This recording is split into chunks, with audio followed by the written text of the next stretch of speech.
आपके ख्याल में शायद इंडिया में फील्ड मार्शल कहाँ होता होगा, वो तो जमहूरी मुल्क है। इंडिया में भी 2 फील्ड मार्शल हुए हैं। एक फील्ड मार्शल था करियप्पा, वो 1953 में रिटायर हो गया था, लेकिन उसको आपको पता है कि फील्ड मार्शल का एजाज़ कब दिया गया? 1986 में। ठीक, मतलब सर 35 इयर्स 33 इयर्स बाद आफ्टर रिटायरमेंट। इससे ये साबित हुआ कि फील्ड मार्शल बेसिकली एक एजाज़ है, एक ऑनर है, एक एक्नॉलेजमेंट है। और करियप्पा को इसलिए कहा गया था कि भारत के नुक्ता नज़र से हमने कश्मीर पर ज़बरदस्ती कब्ज़ा करने के लिए बकौल उनके मच बिफोर के महाराजा को डिसाइड, हमने यहाँ पर वो प्रॉक्सीज यानी कि वो जो कहते हैं ना कि जी वो पश्तून भेज दिए थे और वो बारामूला तक पहुँच गए थे, और फिर then India landed its forces to protect कि भाई वो यानी कश्मीर उन्हीं के पास रहे। वो जो लैंडिंग हुई थी और उस वक्त जो डिफेंड कर रहा था इंडिया के पॉइंट ऑफ व्यू से कश्मीर को, जिसने पाकिस्तान से बचाया, वो था जनरल करियप्पा। और उसकी इस कंट्रीब्यूशन को एक्नॉलेज किया जाता है 1986 में, उसको फील्ड मार्शल का एजाज़ देगा। रिटायरमेंट के बाद जो आपने अभी मेंशन किया, मैं 1953 में रिटायर हो गया था ना, तो 1986 में उन्हें यह एजाज़ मिला। उसके बाद मानिक शाह था। मानिक शाह जो है ये वो शख्स है जिसने कि he was the army chief जब 1971 में भारत ने मशरक़ी पाकिस्तान पर कब्ज़ा करके उसको बांग्लादेश में तब्दील किया था। उसको भी उसकी रिटायरमेंट से जो 1973 में हुई थी उससे 15 दिन पहले फील्ड मार्शल का एजाज़ दिया गया और वो 2 हफ्ते बाद रिटायर हो गया। तो एक एक्नॉलेज किया गया कि भी general Manekshaw due to you know under your command and control. तो इस वक्त जो अभी हुआ है तो ये पाकिस्तान के दूसरे फील्ड मार्शल ने, पहले वाले ने तो बगैर किसी जंग लड़े खुद ही अपने आप को फील्ड मार्शल कर लिया था। इन दिस केस कैबिनेट ने डिसीजन किया और एक्नॉलेज किया कि जी हाँ आपने एक वेल कोऑर्डिनेटेड डिफेंस किया है और कहानी यहाँ ख़त्म हो जाती है। बस सर मतलब यहीं तक है ये इसकी चीज़, हम इसकी मज़ीद एनालाइज ना करें इम्प्लीकेशंस के आगे क्या हो सकती हैं। आगे क्या मतलब ये कि चूंकि मैं फील्ड मार्शल बन गया हूँ तो मैं टेक ओवर कर रहा हूँ, ये बात कहना चाहते नहीं कि सर इंडिया को ये बताना कि नहीं बीबी, हम इस वक्त भी हालत जंग में हैं। अभी वो जिन पगड़ी पहन के तकरीर की है मोदी ने, कहाँ? बीकानेर में एक गांव है वहाँ पे विदेशन को, वहाँ पे खड़े होकर उसने कहा है मैं ये उधर सेना पार रहीम यार खान है और मैंने उसका हवाई अड्डा तबाह यानी तहस नहस कर दिया है, ये अल्फाज उसने कहे।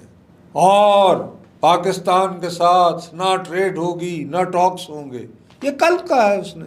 सर वो तो वो इंडस वाटर ट्रीटी पर भी यही कह रहे हैं कि जब तक नहीं होता ये हम उसने नहीं कहा करेंगे। है कि बात होगी तो सिर्फ एक मौजू पे कि आपके पास जो हमारा कश्मीर है यानी आज़ाद कश्मीर वो कब दे रहे हो, वापस दो। ये तकरीर उसने कल की है। तो सर वही बात है ना, we are still in a state of war. तो अब उस सूरत में किस तरह जो फील्ड मार्शल हैं he has to be extremely vigilant, क्योंकि मोदी पे दबाव बढ़ रहा है। एक तरफ तो उसकी किट लगा रहा है रोज़ाना की बुनियाद पे ट्रम्प, ये कहना कि जी हमने तो अमरीका कहने में बंद नहीं की, वो याद दिलाया चला जा रहा है, उसने तो इसकी छेड़ बना ली है। तो these are very serious issues. हम लोगों को ना इस बात का एहसास है कि हम इस वक्त हालत जंग में हैं, और इस वक्त यानी कि मेरा बड़ा दिल करता है चस्का फरोशी को, लेकिन आने वाली नस्लों का सोचें भाई खुदा के लिए।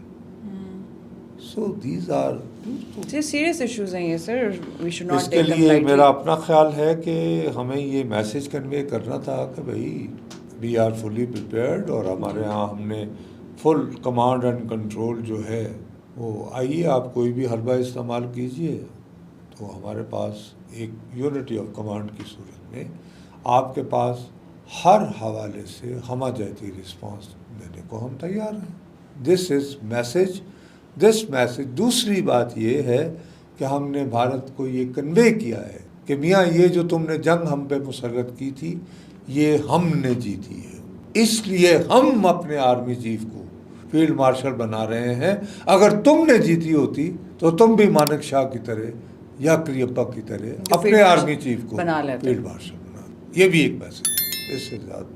सर बस दो राइवल मुल्कों के बीच में तो वन अप की गेम चलती रहती है ना कि कौन जीतेगा। भी अब मैं तो नहीं चला रहा हूँ ना, 6 और 7 मई की रात मैंने तो हमला नहीं किया है। दो मुल्कों के दरमियान चल रही है। पहलगाम का अभी तक बता तो रहा, अभी तक नहीं पता चला। यस, तो अब ये कि बस वो भारत खुद ही, अब मिसाल के तौर पर ये खुशदार पे हमला हुआ है, अब ये जो इसने प्रेसिडेंट तय किया है, तो हमारे यहाँ की सिक्योरिटी एजेंसीज जो हैं वो कह रही हैं कि उनके पास तो सबूत हैं कि जी ये लोग जो हैं, अब ये इंडियन स्पॉन्सर्ड इवेंट हुआ है, तो बच्चियाँ शहीद हुई हमारी स्कूल जाती हुई यार, खुदा के लिए। मैं तो उनकी तस्वीरें नहीं देख पाया। कुछ हमारे मीडिया के लोगों ने मुझे मैं चीखा, मैंने बहुत सारे लोगों को फ़ोन किया, मैंने कहा यार ये क्या हरकत है कि आप लोगों की बच्चियां देख के नहीं दिल भर आता जिनके बच्चे उस उम्र के। एनीवे, तो खुशदार पर हुआ था तो हम भी फिर अपना मिसाइल फेंक देते। हम कहते जी कि आपके पहलगाम में आपने दिखाए थे, बताए थे, तो हमारा भी शुबा है कि यहाँ पे ट्रेनिंग कैंप था और हमने, यानी ये बड़ा ही एक डेंजरस किस्म का प्रेसिडेंट इंडिया ने सेट कर दिया, जो है वो सेट किया है। So can't be tolerated. अगर इसको हमने असूल बना लिया तो फिर दुनिया में तो कोई भी किसी पे चढ़ दौड़े। यस सर, ये फिर डेंजरस प्रेसिडेंट है सर। फिर हम नेक्स्ट एपिसोड में कंटिन्यू करेंगे, देखते हैं फिर के यही मौजूद नहीं सर, कोई और